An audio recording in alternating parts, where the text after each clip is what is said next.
As I lay on the cold hospital bed, the white sheets felt rough against my skin.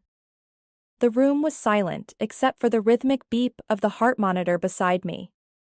I was tired both physically and mentally, with the weight of my condition pressing down on me. Dr. Wilson had visited earlier and explained that I had an ulcer. He told me that it was partly because I had been holding in a lot of negative emotions. "I recommend you talk to someone, Mrs. Evans. Holding on to those emotions isn't good for your health," he said, adjusting his glasses. "I'll think about it, doctor," I replied, nodding slowly. Soon after Dr. Wilson left, David entered, my husband of 15 years. David was a tall man with brown hair that was starting to gray at the temples. His suit was impeccable, always tailored to perfection. However, his face now showed signs of stress and impatience. "Jane," David started, clearing his throat, "I've been doing some thinking." I turned to look at him, waiting for him to continue. He took a deep breath. "I want a divorce." I felt a pang in my chest, but not of heartbreak, more of realization. It felt like something I had been expecting for a long time. "All right," I said simply. David looked taken aback. "That's it? Just, all right?" he exclaimed. "I guess I've seen it coming, David," I admitted. "Though I never thought you'd tell me while I'm in a hospital bed." A nurse, Melissa, who was attending to some paperwork nearby, looked up. She was young, perhaps in her mid-20s, with bright blue eyes and blonde hair pulled into a ponytail. She gave me a concerned look. "Are you okay, Mrs. Evans?" David scoffed. "Of course she's fine, aren't you, Jane?" I ignored him, turning to Melissa. "I'll be okay, thanks for asking."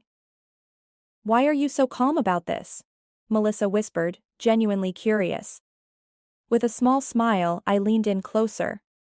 "I have a little secret, something that will make everything all right in the end." David, not hearing our exchange, glanced between us, looking annoyed. "I'll get the papers started then," he said curtly as he left the room. I couldn't help but feel a mixture of sadness and relief. I knew that this was just the beginning of a new chapter in my life, and though the circumstances weren't ideal, I felt strangely hopeful. The hospital room was quiet, with only the soft murmur of the TV in the background. I started to drift into a state of introspection, remembering simpler times. The day David and I met felt like it was just yesterday. We were introduced by mutual friends at a local coffee shop. The initial days were filled with laughter, shared interests, and many dreams for the future. "Jane, have you ever thought about traveling the world?" David had once asked me during one of our early dates. "I've always wanted to," I replied, taking a sip of my coffee. "But you know, life gets in the way. Work. Responsibilities." David smiled warmly. "Maybe we can do it together one day." I chuckled. That sounds like a dream. But as the years went on, things changed. David got a high-paying job, and suddenly money became a focal point in our lives. We moved into a big house, drove expensive cars, and attended high-profile events. It was a life many dreamed of, but it felt empty to me. "I bought another painting today," David said one evening, showing off a piece of artwork that cost more than what I earned in a month at the bookstore. "It's beautiful," I replied, trying to show enthusiasm, but deep inside, I missed our simpler days when happiness wasn't measured in monetary terms. The stark difference in our earnings soon became a sore point. David would often berate me for not making enough and for spending too much time at the bookstore. "Jane, can't you find a better job, something that pays more?" he once asked. "This is what I love, David," I retorted, frustration evident in my voice. "I thought you of all people would understand." His reply was cold. "Well, love doesn't pay the bills." Health concerns started adding to our strained relationship. The constant pain in my stomach became unbearable at times. I remember one particularly bad night when I was curled up in pain. "Jane, are you okay?" David's voice was filled with annoyance rather than concern. "My stomach, it hurts so much," I managed to whisper. You're always sick, he snapped. Maybe if you didn't stress about that bookstore so much, you'd feel better. Even during those tough times, there was one person who stood by me. My grandmother. She was a wise old woman with a heart of gold. We shared many moments sipping tea and talking about life. He's not right for you, she told me during one of our conversations. I sighed. I know, Grandma. But we've been together for so long. She looked at me with a knowing smile. Sometimes length doesn't mean depth, remember that. Her words stayed with me. David's decision to ask for a divorce might have been sudden for him, but for me, it was a long time coming. And as I lay in the hospital bed, clutching the letter from the notary, I felt a sense of clarity and direction for the first time in years. My grandmother had passed, leaving me $3 million, but there was a catch. I would only inherit it upon divorcing David. A bittersweet smile formed on my lips. Once an unwelcome condition, now it was my ticket to freedom. The next morning, I decided it was time to take charge of my life. I needed to know why David was so eager for the divorce. Was there another woman? Or was there something else he wasn't telling me? I decided to call Mark, a lawyer I had known since childhood. We had grown up together, and even though life took us on different paths, our bond remained. Jane, long time, how are you holding up? Mark's voice sounded genuinely concerned. Been better, Mark, I replied, trying to sound upbeat. But I need your help. Mark paused for a moment. What do you need? I need to know why David wants a divorce so urgently. Can you find out? There was a short silence. You think he's up to something? I just have a gut feeling, something's off. All right, Mark said. I'll hire a detective to tail him, see what he's up to. I felt a weight lift off my shoulders. Thank you, Mark. A few days later, Mark called with news. Jane, you were right. David's been seeing someone. My heart sank. Who is she? He's been spending time with a young girl, probably in her 20s, tall, model-like. Our detective has taken some photos. I need to see them, I said. Mark arranged for me to meet with the detective later that day. The detective, a stern-looking man named Carl, showed me several pictures of David and the young woman. That's him. Carl pointed to David in one of the photos. And her name is Clara. She's a student but has an interesting past. What do you mean? I asked. Carl hesitated. She's been involved with a few rich men before. It seems she has a pattern. I felt a rush of anger. So she's using him? Carl shrugged. Looks like it. But there's more. We found out she's currently working for an escort service. I took a deep breath, trying to process everything. Thank you, Carl. As I left the detective agency, a plan began to form in my mind. David wanted a divorce? Fine. But I wasn't going to let him walk away without a fight.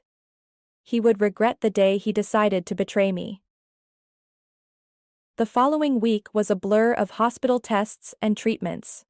But between the needles and medications, I had a surprise visitor. An elderly man named Mr. Graham, whom I had occasionally seen during my daily hospital walks. With white hair, a cane, and wise eyes, he seemed to always be engrossed in a book. Hello, Jane, he greeted me with a warm smile as he walked into my room. Hello, Mr. Graham. To what do I owe the pleasure? I've heard you work at a used bookstore, he said, taking a seat near my bed. Yes, I do. It's a small place, but it has its charm, I replied. He nodded appreciatively. I've always had a passion for books.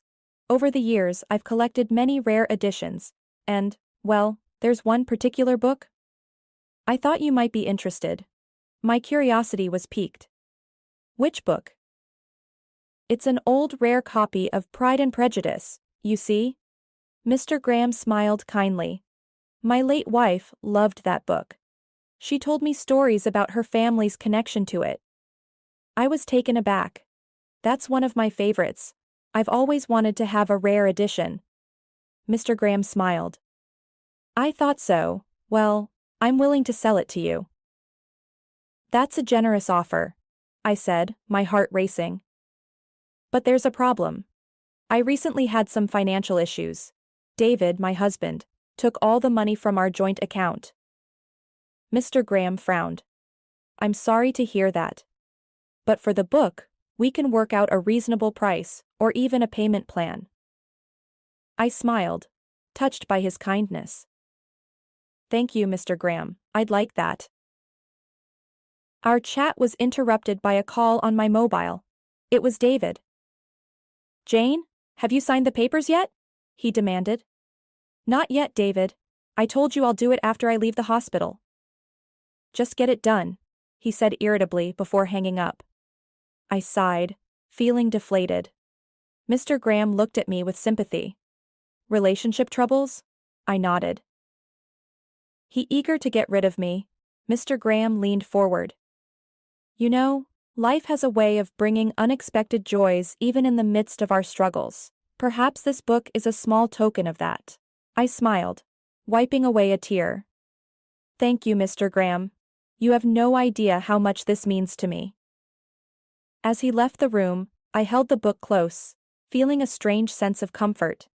In the midst of chaos and heartbreak, this little piece of literature became a beacon of hope. After my release from the hospital, I met with Mark to strategize our next steps.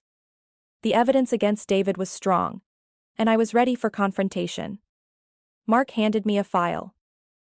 Everything you need is here. Pictures, documents, everything. I nodded, feeling a mix of anxiety and determination. Thanks, Mark. I appreciate everything you've done. Just remember, be strong. David might try to manipulate or guilt trip you. I'm ready, I affirmed. The confrontation was set for an upscale restaurant downtown. David had chosen the place, probably to flaunt his financial superiority. As I walked in, I saw him seated at a corner table with Clara, the young model. Her presence was unexpected but made me more determined. David smirked as he saw me. Took you long enough, traffic, I replied curtly. He gestured to Clara. You remember Clara, my secretary? I smiled sweetly at her. Of course. How could I forget? David, eager to get things underway, said. So, have you signed the papers? I looked at Mark, who handed over a document. David quickly scanned it, his smirk fading. What's this? He asked, sounding genuinely confused. It's a demand for a significant share of your assets, Mark replied coolly. David laughed. On what grounds? Mark slid over the pictures of David and Clara. On these grounds, infidelity. Clara looked horrified, her eyes darting between the pictures and David. David's face went red. This doesn't prove anything. Mark wasn't fazed. It's enough. And there's more. He handed over another set of photos, showing Clara with different men. David looked at Clara, betrayal evident on his face. What is this, Clara? Clara stammered. I can explain. I chimed in. No need. Mark already explained to me about your profession. David looked crushed. His grand plan had backfired spectacularly. I decided it was time to deliver the final blow. Oh, and by the way, David, my grandmother passed away and left me a substantial amount, so don't worry about the dinner bill. I've got it. The look on David's face was priceless. The combination of shock, regret, and realization was almost poetic. I stood up. This is the last time you'll see me, David. Goodbye. Walking out of the restaurant, I felt a sense of freedom I hadn't felt in years. I was finally free from David's toxicity, and it was time for a fresh start. The past few weeks after the restaurant incident had been a whirlwind of changes. The whole town buzzed with news of David's fall from grace. The whispers and pointed fingers were unavoidable whenever he made a public appearance. One afternoon, my phone rang, displaying David's number. I hadn't expected him to call ever again. Still, out of sheer curiosity, I answered. Hello? Look. David's voice was rough, almost desperate. I need to ask you something. My defenses immediately went up. What do you want? He hesitated, and I could almost picture him struggling for words. I need a loan. I raised an eyebrow. You want money from me? Yes, he sighed, his voice breaking a little. I spent a lot on Clara, on gifts, travels, everything she asked for. Plus, there are debts I've accumulated. I thought I had it under control. But now, with everything falling apart, I just need some help to get back on my feet. His confession did give me a moment of satisfaction. But I remembered how he had treated me in the past, his condescending words and attitude. You told me once that I shouldn't spend money on myself because I'm an uninteresting woman, I said coldly, recalling his exact words. Why should I help you now? He was silent, likely recalling that painful memory. I waited. I'm sorry for what I said, he replied. It was wrong, but I really need this. I took a deep breath. David, you made your choices, and now you have to live with the consequences. I won't help you. I could hear the desperation growing in his voice. Please, just think about it. I'll do anything. No, I responded firmly. Goodbye, David. I hung up and took a deep breath, feeling the weight of the past finally starting to lift off my shoulders. I was in control of my life now, and no one could take that away from me. The courtroom buzzed with murmurs, everyone exchanging opinions and whispers. But my focus was sharp. I looked straight ahead, bracing myself for the face-off. The mahogany doors opened and in walked David, his hair disheveled and his face reflecting sleepless nights. He still managed to look charming, but I saw through it. Mark, my lawyer, stood tall beside me. Stay strong, he whispered. Today is the day we set things right. David approached hesitantly, his eyes pleading. Can we talk? Just for a minute? I nodded towards Mark, signaling him to give us a moment. Make it quick. David took a deep breath. I'm so sorry. I realize the pain I've caused. Please, can we not do this? Can we not make it a public spectacle? His words seemed genuine, but years of deceit had made me wary. David, this isn't about you anymore. It's about justice. He looked defeated but tried one more time. Isn't there any room for forgiveness, for us to start anew? I stared at him coldly. There's no us anymore. And as for forgiveness, some things can never be forgiven. You chose this path. Before he could respond, the bailiff announced the judge's arrival. Everyone took their seats. The judge, a middle-aged man with a stern face, spoke. This court is now in session. Mark began. Your Honor, my client has suffered emotional and financial turmoil due to Mr. David's actions. The evidence will showcase his deceit. David's attorney tried to interrupt, but Mark continued. Your Honor, we have photographs, bank records, and messages that point towards Mr. David's consistent betrayal. The evidence was presented, one piece after another, creating an irrefutable chain of David's misdeeds. David looked shattered, realizing the gravity of the situation. Your Honor, he began, his voice shaky. I admit my mistakes, but I beg the court and my wife for leniency, David pleaded. Mark countered. Mr. David is only remorseful because he got caught.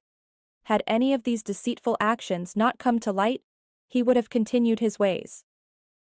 The judge, after pondering for a while, said, Given the overwhelming evidence, this court grants the divorce. Miss Evans will receive 80% of the combined assets.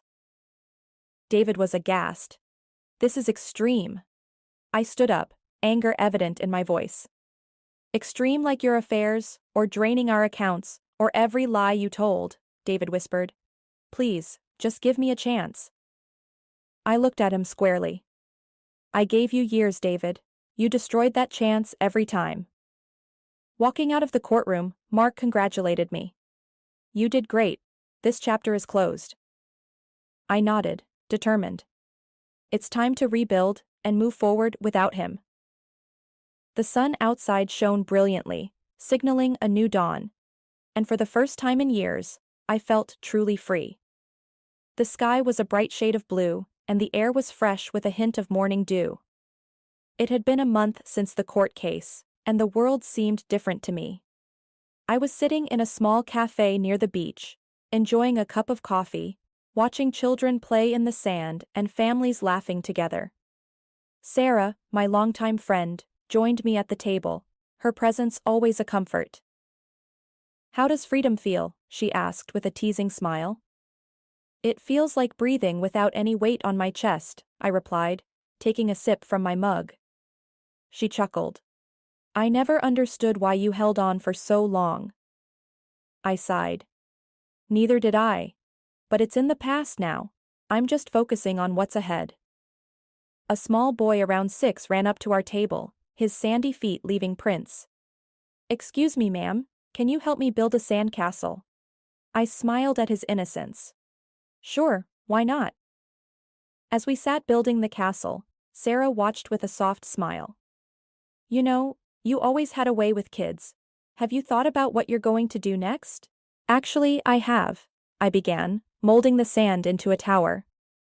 "I'm thinking of starting a community center for children. Somewhere they can come learn and play."